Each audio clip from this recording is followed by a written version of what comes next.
છે, આપનો પરિચય? મારું નામ સચિન પંચાલ છે અને નડિયાદ ખાતે આવેલા શ્રી ભીડભંજન હનુમાનજી મંદિર જે નવા બસ સ્ટેન્ડ પાસે આવેલું છે ત્યાંનો હું એક સેવક છું. સચિનભાઈ, આજરોજ આપના દ્વારા જે સેવા આપવામાં આવી રહી છે, શું આખી સેવા છે અને શું ઉદ્દેશ્ય છે?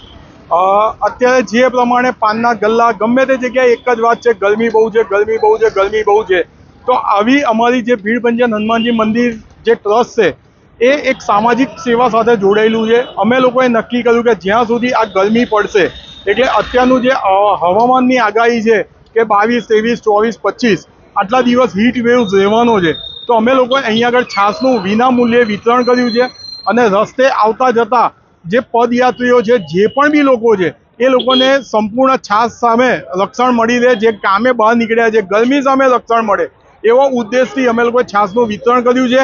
આજ રોજ 350 લીટર છાશ અમે લોકો લાવ્યા છે અને જો આજે પણ બી 4 વાગ્યા સુધી ઘટશે તો આવતીકાલે અમે વધારી અને એને 600 લીટર સુધી પણ બી અમે લઈ જઈશું.